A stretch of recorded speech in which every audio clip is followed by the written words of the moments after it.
Welcome back, Apologia, 8th grade physical science, week 20, day 1, textbook pages 334 to 338, notebook pages 278 to 280. Wavelength, frequency, and pitch. How do wavelength and frequency of a sound wave affect what we hear? You already learned that wavelength and frequency are inversely proportional to each other. So wavelength equals 1 over f, or frequency equals 1 over the wavelength.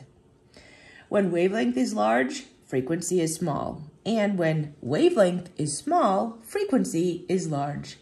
Thus, we often think of wavelength and frequency together.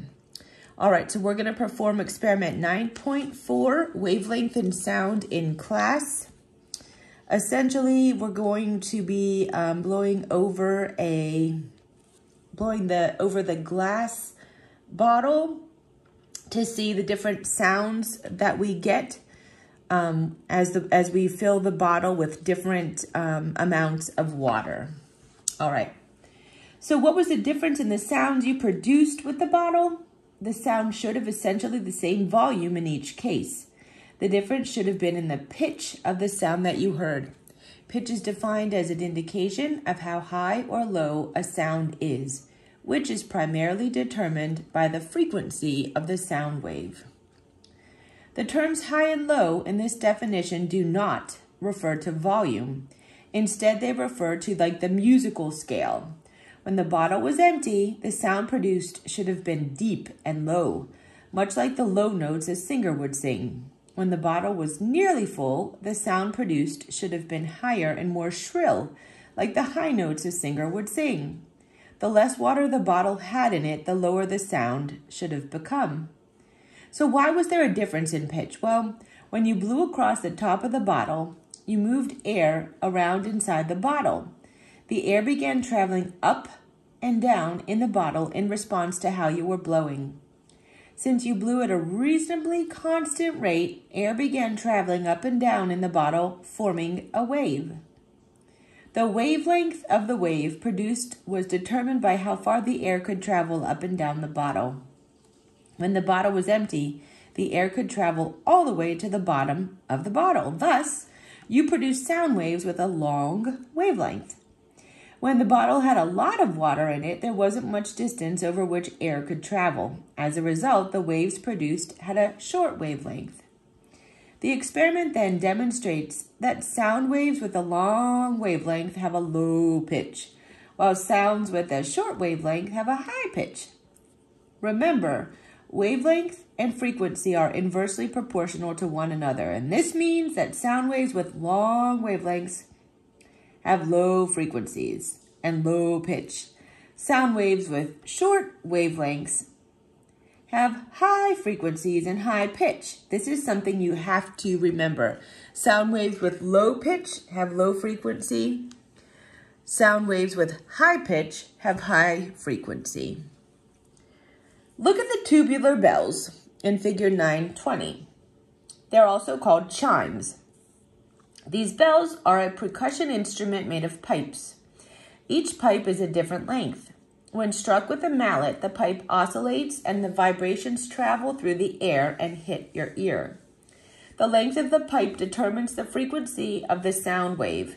The shorter the pipe, the shorter the wavelength, the higher the frequency, and the higher the pitch. The longer pipes have longer wavelengths, lower frequencies, and so lower pitch. Nearly all instruments utilize some method to change the wavelength of sound waves in order to change the pitch of the sounds being generated. Woodwind instruments, such as the flute, shown in figure 9.21, are those that you blow into in order to create the sound. By pressing different keys, the flutist changes the distance over which the air travels in the instrument. This changes the wavelength of the sound, which changes the frequency and therefore the pitch.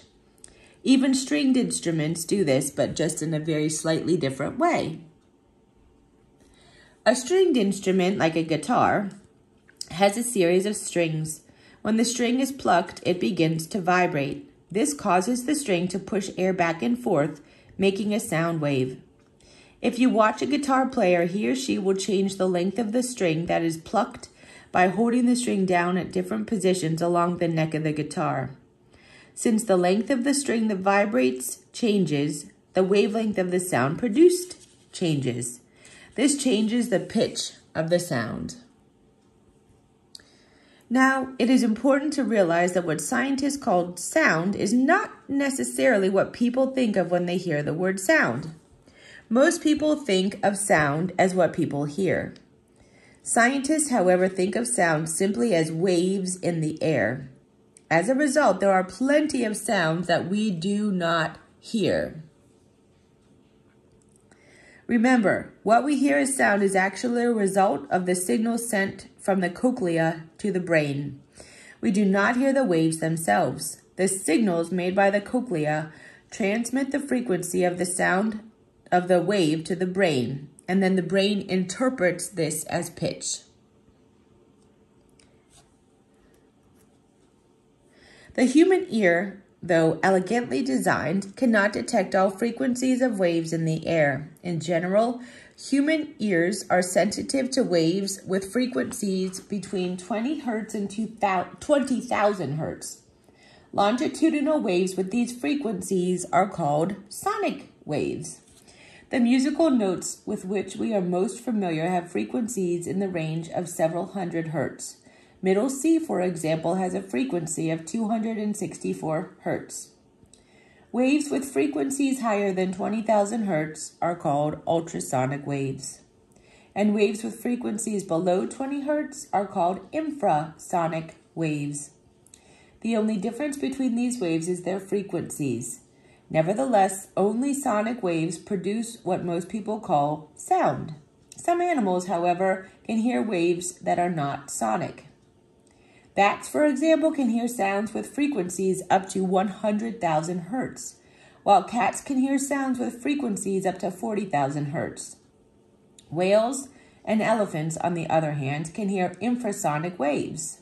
All right, so let's go over on your own 910. Many flautists, a person who plays a flute, also play the piccolo, an instrument that looks like a very small, short flute. Which instrument, the flute or the piccolo, can produce notes with the highest pitch and why?